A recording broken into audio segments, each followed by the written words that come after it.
বেগম খালেদা জিয়া মৃত্যুবরণ করেছে, তাকে কৃত্রিমভাবে তাকে বেঁচে রাখা হয়েছে এবং তাকে ওই দেশে নিয়ে, সেখানে লন্ডনে নিয়ে, সেখানে সন্তানের কাছে মৃত ঘোষণা করে তারপরে তার জানাজা করে আবার দেশে ফিরানো হবে।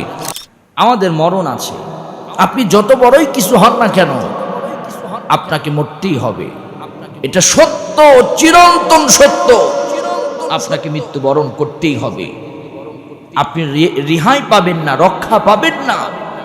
আপনাকে আল্লাহ পাকের এই মৃত্যুর সুধা পান করতেই হবে। আপনারা গত কয়েকদিন হলো লক্ষ্য করে দেখছেন, বাংলাদেশের 3 বারের প্রধান মন্ত্রী, দেশনেত্রী, আপসহীন নেত্রী বেগম খালেদা জিয়া, উনি একদম জীবনের শেষ পর্যায়ে সংকটাপন্ন জীবন যাপন করছেন। এভার কেয়ার হাসপাতালে তাকে সর্বোচ্চ চিকিৎসা দিয়ে তার শরীরে বিভিন্নভাবে তাকে সুস্থ করার জন্য চেষ্টা করা হচ্ছে, কিন্তু দিন যতই যাচ্ছে তার শরীরের অবস্থা ততই খারাপ হয়ে যাচ্ছে। এই সময় তার পাশে তার সন্তানদের দাঁড়ানোর কথা, কারণ একটা মায়ের কলিজা শেষ মুহূর্তে চায় তার সন্তানগুলোকে দেখতে, ছটপট করে তার কলিজা সন্তানগুলোকে দেখতে, কিন্তু তার সন্তান তার কাছাকাছি আসার পরিবেশ তৈরি হচ্ছে না। কাদের ইশারায়, কি জন্য, কিভাবে তার সন্তানগুলো তার কাছে আসতে পারতেছে না, এই বিষয়ে জাতির কাছে উল্লেখ করা দরকার। কথা বলেন ঠিক কিনা? আমরা দোয়া করছি আল্লাহর কাছে, রব্বুল আলামিন তাকে তুমি পরিপূর্ণ সুস্থতা দান করি, নেক হায়াত দারাজ করুন। বলেন আমিন, আর জোরে বলেন আমিন। তার কিছুদিন বেঁচে থাকা দরকার এই জাতির ক্লান্তি লগ্নে, কারণ এই জাতির ক্লান্তি লগ্নে সে এই সময়ের হাল ধরা তার জন্য প্রয়োজন। কারণ হলো সে নির্যাতিত, দীর্ঘ 16টা বছর তাকে নির্যাতন করা হয়েছে।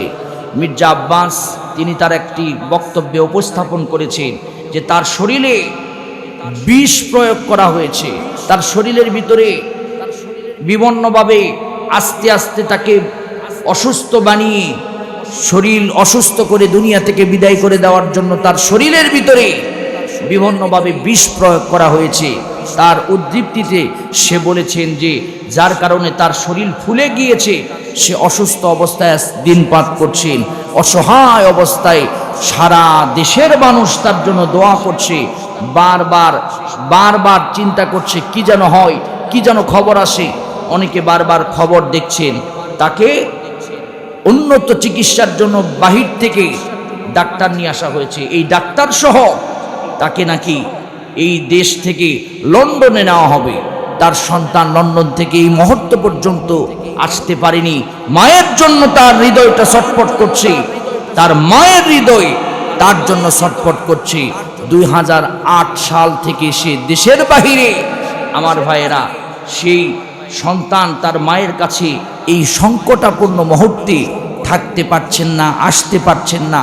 তাকে লন্ডনে উন্নত চিকিৎসার জন্য নেওয়া হবে।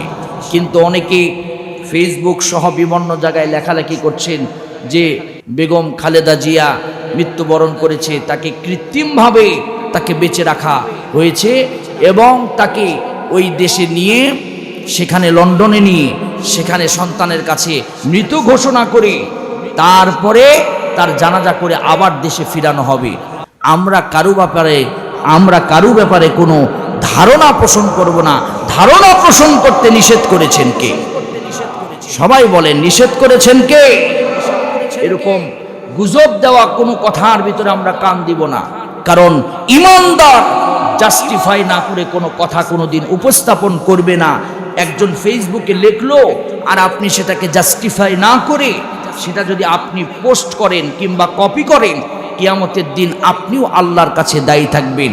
তাই তার ডাক্তার জাহিদ সাহেব বলেছে সে এখনো জীবিত, সে মৃত্যুবরণ করেনি, তাকে চিকিৎসা চলছে, তার শরীরে চিকিৎসা দেওয়ার মতো পজিশন এখনো আছে।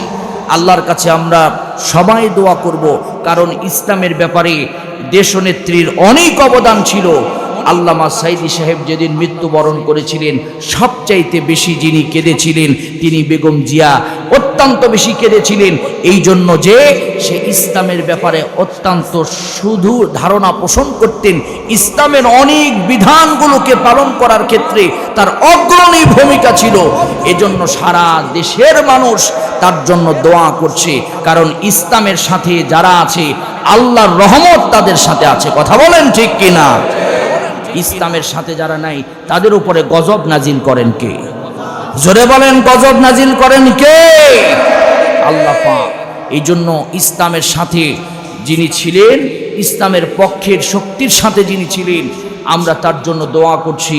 আজকের এই মসজিদ থেকে আল্লাহ বেগম জিয়ার নেক হায়াত দারাজ করুন, সুস্থতার সাথে আল্লাহ তাকে কবুল করুন। বলেন আমিন।